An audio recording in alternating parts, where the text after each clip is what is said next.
오늘 함께 승천하신 예수님이라는 제목으로 사도행전 1장 9절에서 11절의 본문으로 함께 은혜 나누려고 합니다.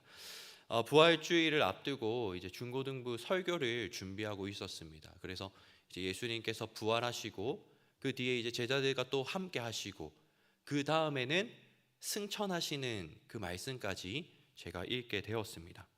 그런데 그렇게 성경을 읽다가 보니까 이런 의문이 드는 것입니다. 이 예수님의 승천 사건은 내 삶에 어떤 의미를 가져다 줄까?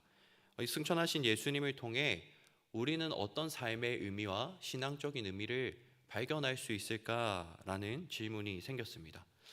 여러분, 예수님께서 승천하셨다라는 사실이 여러분의 신앙과 삶에 있어서는 어떤 의미로 다가오십니까? 혹 그저 막연한 2000년 전에 예수님에게 있었던 하나의 사건 정도로만 여겨지진 않으십니까?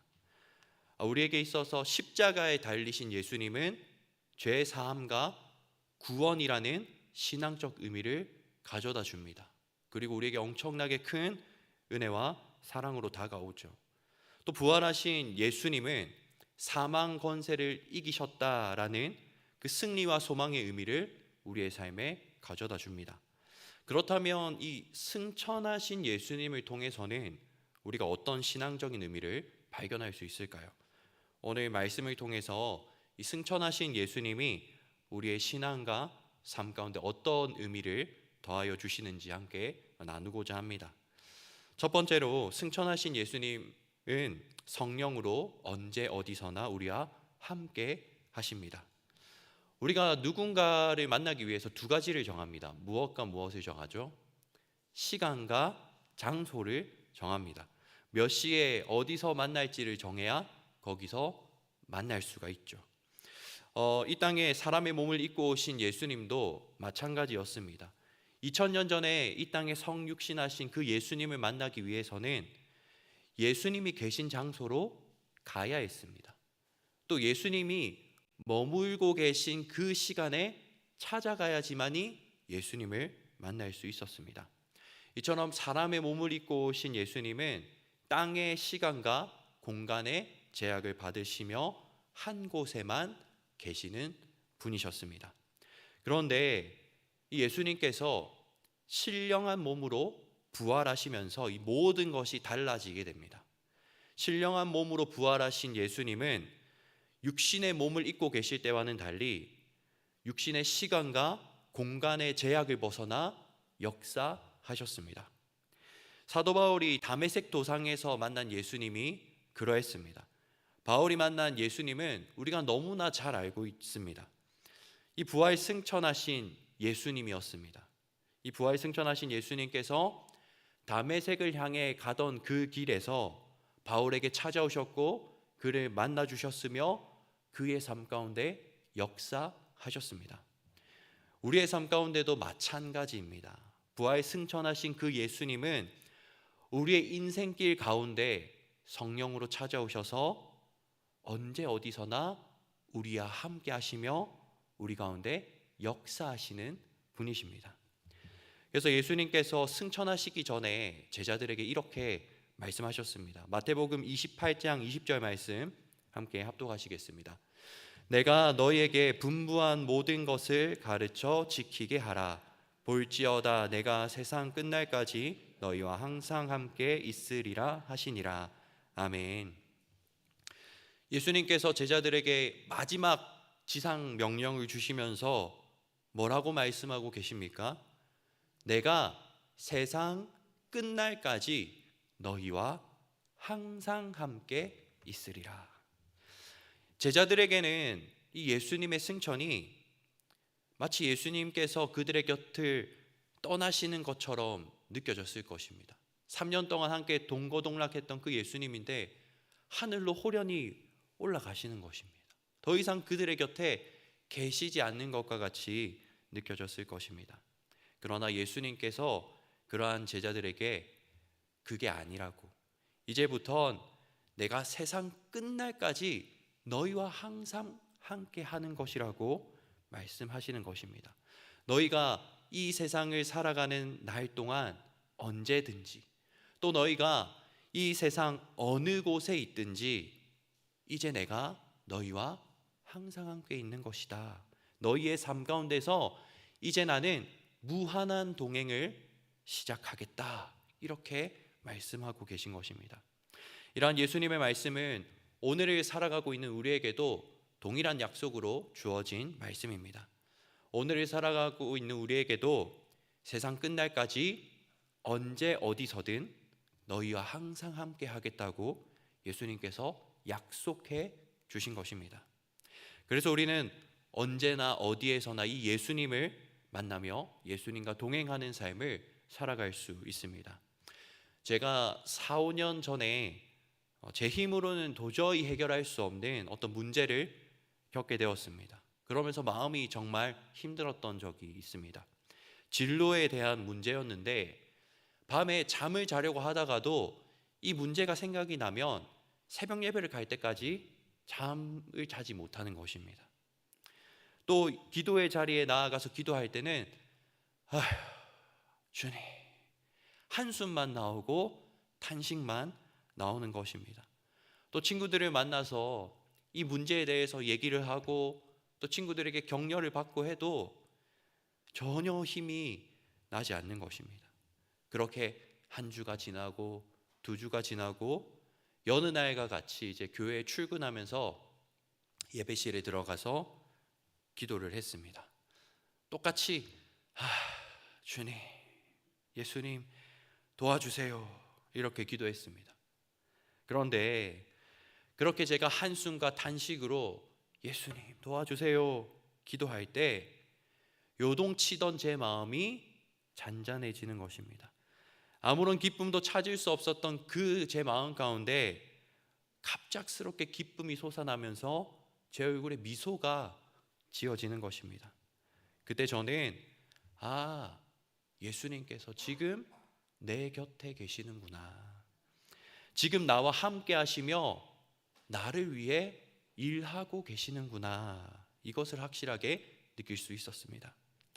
여전히 삶의 문제는 막혀 있었습니다. 해결의 실마리도 보이지 않았습니다.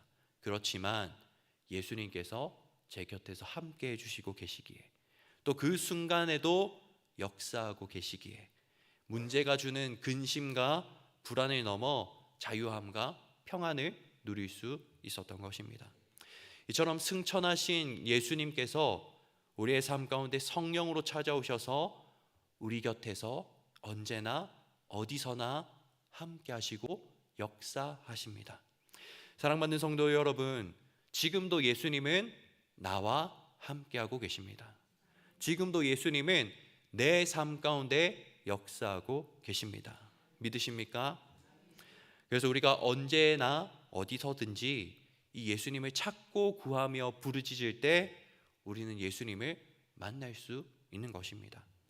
우리가 새벽에도 한밤중에도 성전에서든지 집에서든지 직장에서든지 병원에서든지 삶의 자리 어디에서든지 우리가 기도하며 예수님을 찾고 구할 때 우리와 항상 성령으로 함께하고 계시는 예수님을 만나게 되는 것입니다. 성도 여러분, 삶 가운데서 이 예수님을 만나며 그 예수님을 느끼고 계십니까? 순간순간 삶의 자리에서 그 예수님을 초청하고 계십니까? 바라기는 언제 어디서나 항상 우리와 함께하고 계신 그 예수님을 우리 또한 언제 어디서든 찾고 구하며 예수님을 만나고 그 예수님과 동행하는 저와 여러분 되길 축복합니다. 두 번째로 승천하신 예수님은 하나님 우편에서 우리를 위해 간구하십니다. 마가복음 16장 19절의 말씀 우리 함께 합독하시겠습니다. 시작.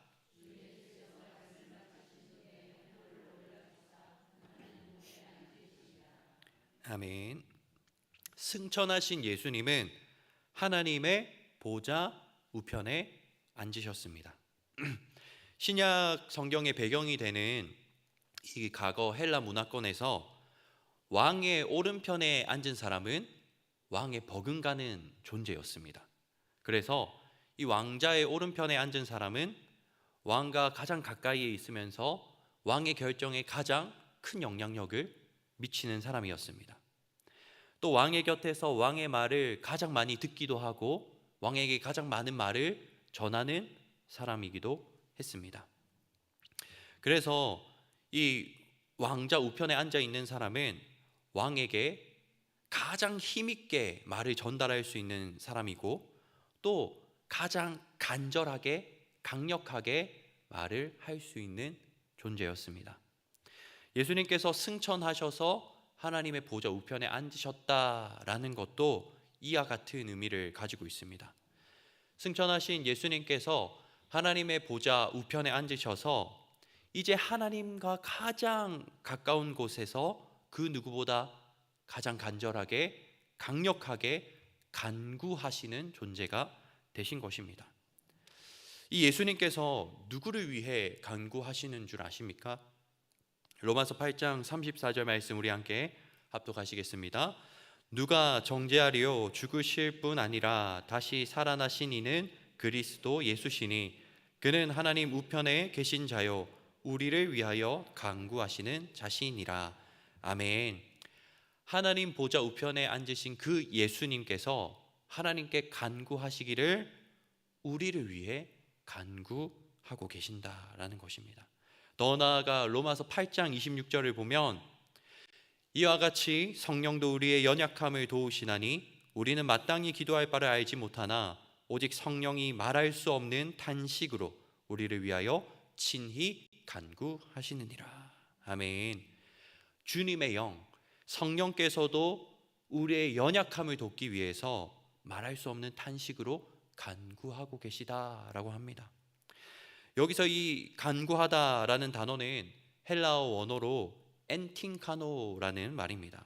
이 엔팅카노는 엔이라는 단어와 팅카노라는 단어의 합성어입니다.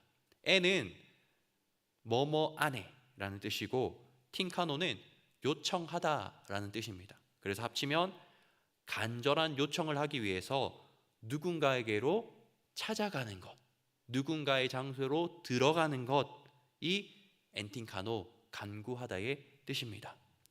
또 이 탄식하다라는 말은 헬라어 원어로 스테낙모스라고 합니다. 이 스테낙모스는 신음하다라는 뜻을 가지고 있습니다. 어떠한 일을 두고 깊은 고민을 하면서 하고 신음하고 있는 상태가 바로 이 스테낙모스 탄식하는 것입니다. 정리하자면 하나님 보좌 우편에 계신 예수님께서 하나님께 직접 나아가 우리를 위하여 간구하시는데 그 영혼 깊은 곳에서 우리의 연약함을 도우고자 깊이 고민하시면서 탄식하시기까지 우리를 위해 간구하고 계신다라는 것입니다. 그렇다면 예수님께서는 우리를 위해 무엇을 간구하시는 것일까요? 이 예수님의 간구의 내용에 대해 요한일서 2장 1절에서 구체적으로 이렇게 얘기해 주고 있습니다. 함께 합독하시겠습니다. 나의 자녀들아 내가 이것을 너희에게 쓰면 너희로 죄를 범하지 않게 하려 함이라. 만일 누가 죄를 범하여도 아버지 앞에서 우리에게 대언자가 있으니 곧 의로우신 예수 그리스도시라. 아멘. 우리가 죄를 지으며 넘어졌을 때 예수님께서 우리의 대언자가 되어 주셔서 우리를 변호해 주시며 우리의 죄 용서를 하나님께 간구해 주시는 것입니다. 잠깐 우리를 위해서 이 하나님 보좌 우편에서 간구하고 계신 그 예수님을 떠올려 보기 원합니다. 하나님께서 우리의 삶을 살펴보시다가 죄악된 것들을 발견하게 되실 때 예수님께서 하나님 보좌 우편에서 우리를 위해서 이렇게 간구하시는 것이죠. 아버지, 한 주간 허성은 목사의 삶을 보니 형편이 없습니다. 하나님과 약속했던 것들을 지키지 않으며 살았고 또 하나님의 뜻을 알고 인정하지만서도 행하지 않는 삶을 살았습니다. 그렇게 한 주간 지은 죄가 많습니다. 마땅히 그 죄에 대한 대가를 치러야 합니다. 그런데 아버지, 내가 그 죄를 대신해 죄의 대가를 치렀음을 아시죠? 허성은 목사가 그것을 믿으며 자신의 죄를 자백하고 회개했습니다. 그러니 아버지, 신실하신 약속대로 그의 죄를 용서하시고 다시금 의롭다 여겨주시길 구합니다. 이렇게 예수님께서 간구하시는 것입니다. 이것이 승천하신 예수님께서 하나님의 보좌 우편에서 우리를 위해 하시는 간구입니다. 우리 위한 이 예수님의 간구는 연약한 우리에게 있어 큰 용기와 담대함, 힘을 가져다 줍니다. 왜 그렇습니까? 우리가 죄 가운데서 회개할 때 하나님 앞에서 죄의 용서를 구하며 간구하는 것이 나 혼자만의 일이 아니라 예수님께서도 그런 나를 위해 함께 간구해 주고 계시기 때문입니다. 이는 마치 우리가 범죄를 저질러서 법정 가운데 섰을 때 재판관을 향해서 나 혼자 호소하고 나 혼자 스스로를 변호하는 것이 아니라 그런 우리를 위해서 법을 그 누구보다 잘 아는 변호인이 나와서 재판관에게 나의 죄가 없음을 증명해 주며 무죄 선고를 청원해 주는 것과도 같습니다. 그렇게 승천하신 예수님께서 하나님 보좌 우편에서 나를 위해 간구해 주시고 또 나를 변호해 주신다라는 이 사실이 우리에게 있어서는 큰 용기와 담대함이 되는 것입니다. 그래서 우리가 예수님께서 하나님의 보좌 우편에서 나를 위해 간구하고 계신다라는 이 사실을 믿을 때 우리는 죄가 가져다주는 죄책과 낙심과 무기력함을 넘어서 용기와 담대함을 가지고 하나님께로 다시금 나아갈 수 있게 되는 것입니다. 무거운 죄책이 내 안에 자리하고 있어도 또 죄로 인한 낙심과 무기력함이 밀려와도 지금 하나님의 나라에서 예수님께서 나를 위해 간구해주고 계시기에 우리가 다시금 하나님께 담대히 나아갈 수 있는 것입니다.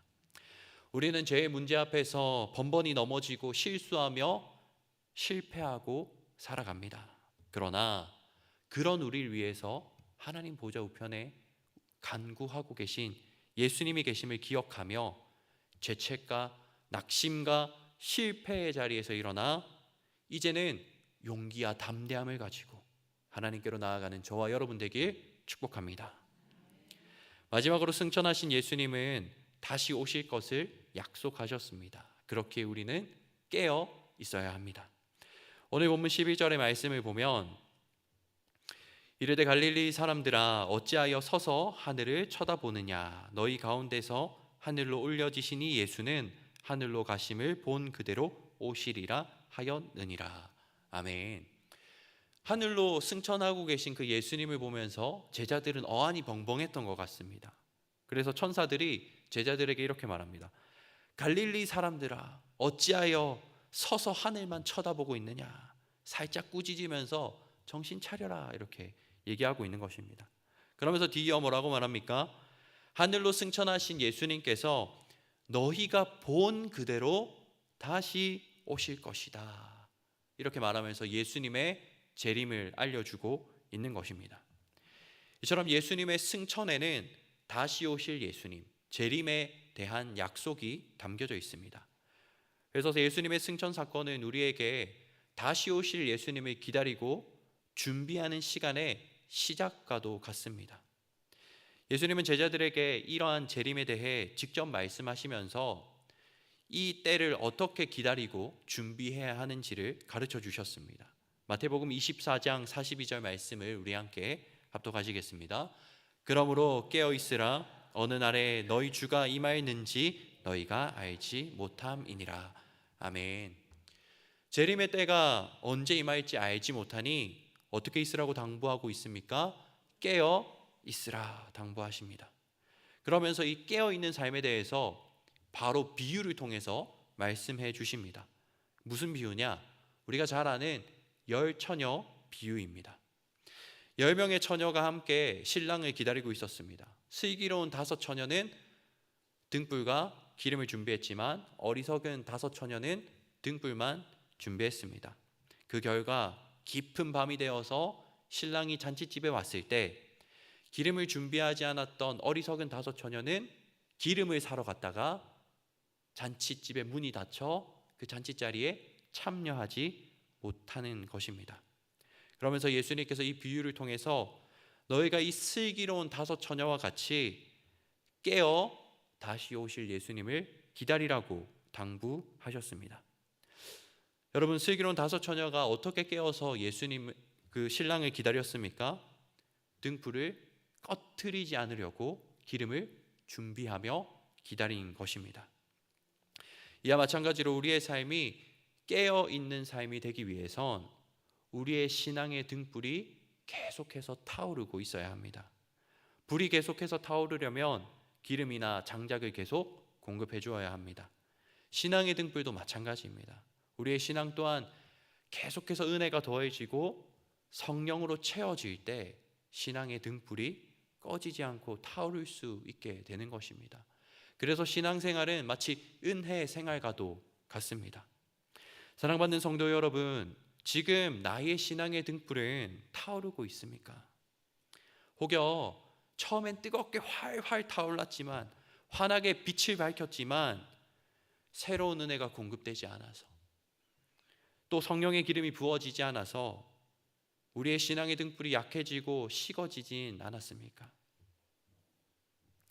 우리가 다시 오실 예수님을 기다리면서 우리의 신앙의 등불을 다시금 타오르게 하는 은혜가 있길 축복합니다. 그러기 위해서 우리가 예배의 자리, 기도의 자리 반드시 사수해야 합니다. 예배의 자리, 기도의 자리로 나와서 계속해서 하나님의 은혜를, 또 성령의 충만함을 구하며 은혜를 공급받고 우리의 영혼을 성령으로 채워 나가야 하는 것입니다.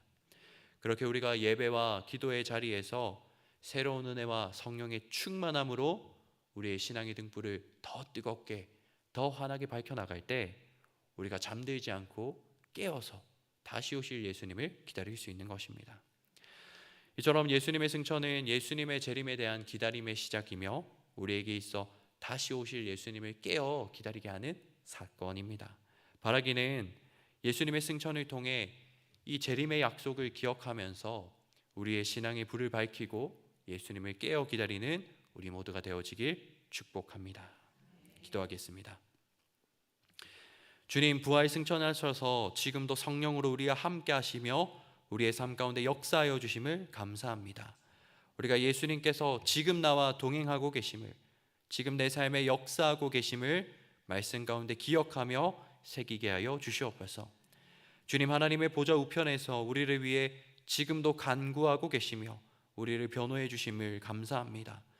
연약하여 제 앞에서 틈틈이 넘어지고 실수하는 우리의 삶이지만 예수님의 간구하심에 힘입어 다시금 제 자리에서 일어나 하나님께로 돌이키며 정결한 삶, 거룩한 삶을 살아가게 하여 주시옵소서.